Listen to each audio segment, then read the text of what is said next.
안녕하십니까.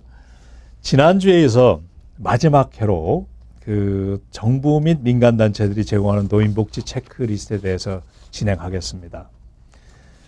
연방정부가 제공하는 소셜 시큐리티 SSI, 여러분들이 다 아시다시피 SSI는 기초생계비로 보조하고 있고 SSA는 10년 이상 세금 보고한 분들에 대해서 제공하고 있고 SSD가 있죠. 디서빌리티 받았을 때에 혜택을 받을 수 있는 것.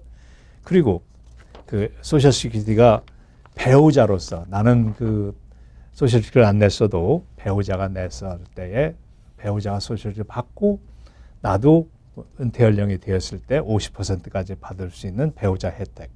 또 배우자가 사망했을 때에 그 배우자가 받은 비용을 내가 대신해서 받을 수 있는 그런 그 혜택. 부양 자녀가 있을 경우에 소셜시큐리티 혜택을 받는 방법.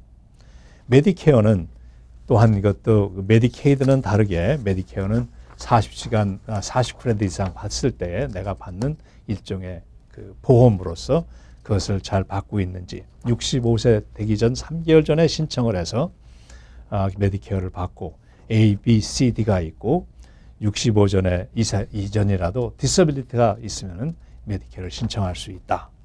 주정부에서는 특히 중요한 것이 메디케이드인데 세금 보고를 10년 이상 못해서 메디케어를 받지 못하더라도 메디케이드를 받아서 우리가 혜택, 정부의 보건 혜택을 받을 수 있습니다.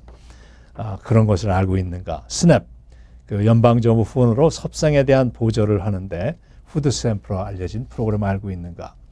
에픽, 뉴욕주 경우 메디케이드 파트 D의 프리미엄 지불을 도와주는 프로그램으로서 있는데 알고 있는지.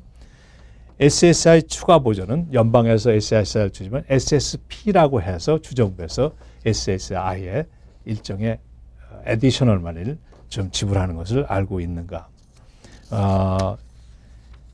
메디케어 세이빙스 프로그램, 그 저소득층을 위한 여러 가지 그 주정부에서 제공하는 텍스 크레딧, 그 다음에 그 스타, 인핸스드 스타, 그 다음에 IT 214 이런 혜택을 알고 있는지, 또 그 추울 때나 더울 때 그 연료비 혜택을 받고 있는 힙 프로그램을 알고 있는가. 시정부를 통해서는 시정부 아파트, 메디케어 인홈 서비스, 메디케이드, 케이스 매니지먼트, 경로 우대 할인증, 리듀스드 페어라 그러죠. 스쿨 텍스 크레딧, 노워크, 그 naturally occurring retirement community라고 해서 그럴 때 집에 어떤 그 시설을 붙잡는 시설이나 계단이나 이런 혜택을 주는 서비스를 알고 있는지.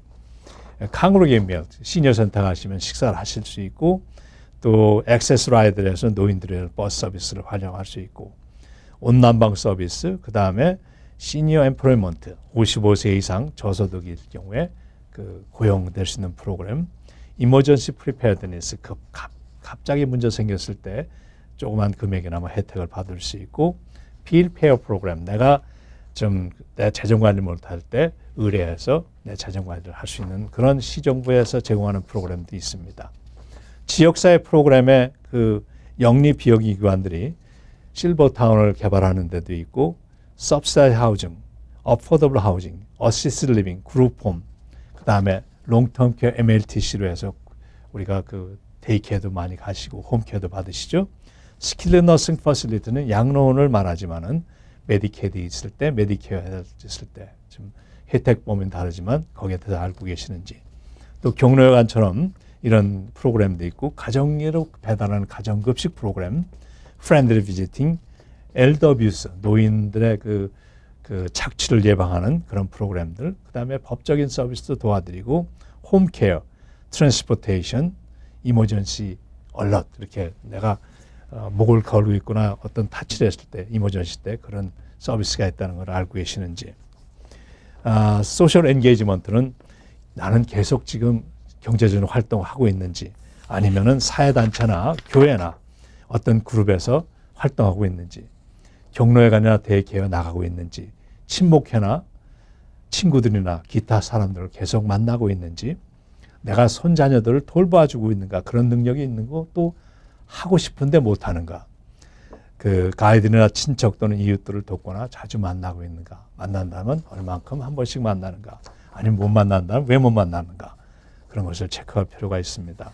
장례 준비로서는 화장이냐 매장이냐, 본국의 선산이냐, 아니면 여기 있는 묘지에 안장될 것이냐, 미국의 장진을 마련했는지, 장의사 디렉터와 장례 내역을 미리 결정하고 미리 비용을 지불할 수 있는 프리플랜을 알고 있는지, 생명보험을 가지고 있는 경우 내가 보험의 주인인지 아니면은 자녀가 보험의 주인인지, 상조회나 장례비용 서비스나 장례비용을 사용할 구자를 가지고 있는지, 준비된 내용은 유서에 다 기록되어 있는지, 또 장기보호로 넘어가면은 롱텀 케어에 대한 서비스를 내가 잘 알고 있는지, 또 메디케어만 있는 경우 어떻게 그 롱텀 케어를 받을 수 있고, 부부 중 한 사람만 양로에 가게 되면 집에 배우자 남아있는 경우 집에 대해서는 큰 문제가 없을 것이고, 혼자 살다가 양로에 가셨다가 돌아오셔도 집에 대한 권리는 보존되고 있고, 이런 등등의 얘기들을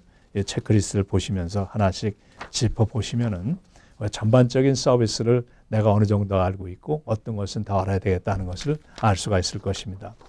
지난 3주에 걸쳐서 노인복지에 관련되는 정부, 민간, 개인의 환경 및 상태 등을 전반적으로 살펴보았습니다.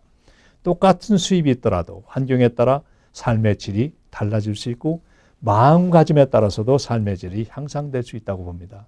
힘들어도 긍정적인 마음이나 자녀들과 이웃들에게 마음을 열면 큰 도움이 되리라고 믿습니다. 안녕히 계십시오.